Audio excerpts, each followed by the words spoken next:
Dan da dan dan da dan dan da dan. Dan da dan dan da dan dan da dan. Dan da dan dan da dan dan da dan. Da dan.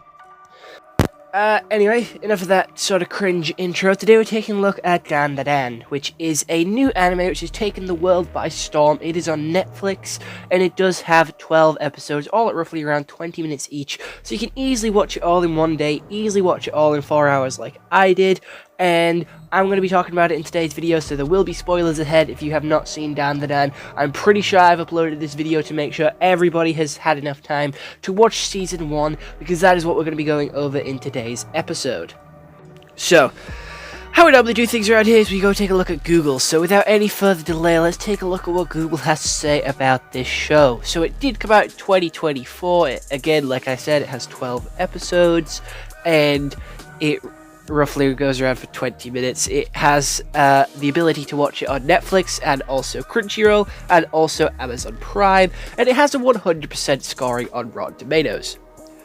When Momo and Okaru believes clash, they're thrown into a world of ghosts, aliens, and awakened powers. So how the story actually goes is this girl gets broken up with, and she sticks up for a nerdy kid who never has a friend, and he's like, damn, I love aliens, and she's like, damn, aliens don't exist, I love ghosts, and they're like, fuck you, you're wrong, go here, and I'll prove you right, go here, and I'll prove you right. So they go, the girl goes to an abandoned hospital because that's the place where aliens are sighted, and then, you know, he goes to an abandoned tunnel because that's where ghosts are sighted. He gets his dick stolen by a old lady ghost, which is Turbo Granny, and she almost gets alien probed and her banana organs stolen by aliens. And, you know, he breaks through the fucking phone with the power of Turbo Granny, saves her, she unlocks her psychic abilities, and they go to see her gran to try and help him. She puts him in a shed, they come across an alien sumo, they defeat him, they then have to go back to Turbo Granny's gaff to be like, yo, give him his knob back, and she's like, nah nah nah. They fight her, they win, they outsmart her, and he gets his dick back, but turns out he didn't get his balls back because she dropped him. She dropped his balls, and his balls are now these golden little orbs, so people are going around fondling, touching, grabbing, using his golden balls for their personal gain. And one of those girls is a pink-haired, very pretty prim princess who thinks she's God's gift, and she then comes in contact with a demon, she then gets that demon put inside her, and she then gets demon powers, like Okaroon, so she has a hair whip, and Okaroon has super speed and super strength.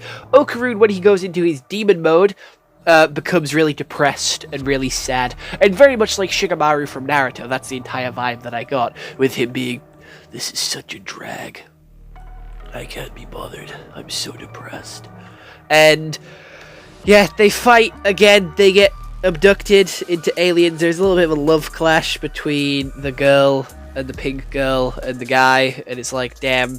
And they fight Nessie and the dick aliens again, who want banana organs. They win, and then they sort of have her first crush, her childhood crush, move in with her, and they go to his house to see, hey, what's wrong? The whole town is demonic, crazy, and creepy, and the two guys break down a wall in his house and find a sort of hall of totems, or hall of, like, sort of spiritual seals, and that's where the season ends. That is where the season ends. It ends on such a big cliffhanger, and it really pissed me off. That is a really shitty way to end the season, and I really wasn't happy with it. I didn't get a solid conclusion like I expected, and it left you feeling like there's more to come. It left you feeling like there should be another episode. It left you feeling like there should be more, because the main girl is struck underwater, surrounded by 6 dudes, who are all trying to, you know, be very, very awful to her, which is fucking disgusting and an awful way to leave a series. And then the other 2 are just arguing over who's gonna get the girl, and then they find a totem room, and that's it. They find a totem room, look inside, big mystery is about to unfold, end of season. It was like a big slap in the face. It was like a big fuck you from the directors, writers, animators, just to be like, yeah, we're ending it here. We're not going to make this season 24 episodes like some other animes. We're going to make it 12. and fuck you. Other than that, I think the animation was really fucking clean. The animation looked so fucking good. It was really beautiful. The intro has been stuck in my head for weeks. Da da da da da da da da. That's why I started the intro of this video like I did, because I cannot get that fucking tune out of my head. It is fucking insane how catchy that shit is. People did complain about the sexualizing of characters, but I didn't really get the point that they were coming from, because the characters wasn't sexualized in any single way. Like, they wasn't sexualized. I don't get it. They were naked, or like, stripped down to their bare bones, but it wasn't in a sexualized way. Again, these are children. That is criminal. That is disgusting. They were being, you know, probed by aliens, which is what aliens stereotypically do. They always probe people. But they did it in a very strange way. I'm gonna be honest, I thought the pedo granny was funny. When she was saying, "Suckle my teat and I want to gobble that dong," I did not expect a ghost to use dong as a word for a phallic object, but I thought it was funny, I'm gonna be honest. And I don't know what her obsession was with penises, but I did find it amusing. I find toilet humor very funny. But they did have a very weird blurred boundary between, like, you know, phallic humor and then sexually assaulting people, which is a very big line, which should not be crossed, and it was a line which was there, and I felt uneasy and uncomfortable during some of these situations, like the old lady grandma. That was funny. That was amusing. They did that bit well. But when they went to the aliens, which were about to take her banana organs, as they said, that wasn't funny. That took a more sinister tone, and that completely shifted the mood and made me feel very uneasy and very uncomfortable in this situation. Like, holy fucking shit, the total shift in the first episode was fucking wild. It did a full 180, and I felt very weird about it. Like, I don't know if that total shift was good, because it set the stage for the rest of the series to have this sort of serious tone but with goofy moments, and how it is and able to take itself seriously whilst also being able to joke around and have a fun time. And that's how the rest of the season went. So it was a really good opener with that sort of duality of it all, and how there was some really good serious moments later on down the line in the show, and then again some really stupid moments where it was like, oh shit, I've got one testicle and I need to find the other one.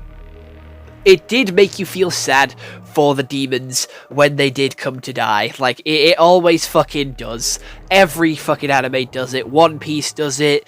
Demon Slayer does it. When a character's about to die, no matter whether they're good or evil, it will make you feel sorry for them. It will make you feel sad for them, because they've had a hard life. It's not been the best life. They're struggling, and they only went to this life because they had to. So, you know, Dan to Dan doing it as well seems, you know what, fair. Like, what else should I expect from a show like this? What else would I expect from anime than to people, you know, to try and get you to feel bad for the demons? The characters are really interesting.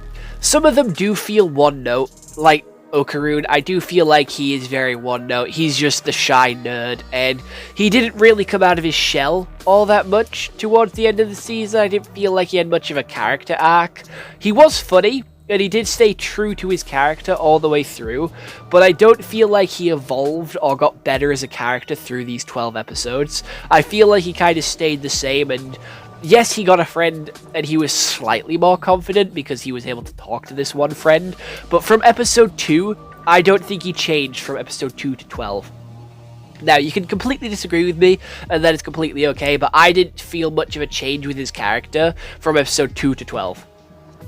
He was the same person. Same with the main girl as well. From episode 2 to 12, they didn't really evolve, they didn't really get closer, they didn't really sort of open up their feelings. It is still all up in the air. They still both like each other, but they're both too shy to like open up and say that they like each other. So that just feels like they're at square one. They haven't really gone anywhere past episode 2 in terms of sort of character development or character change.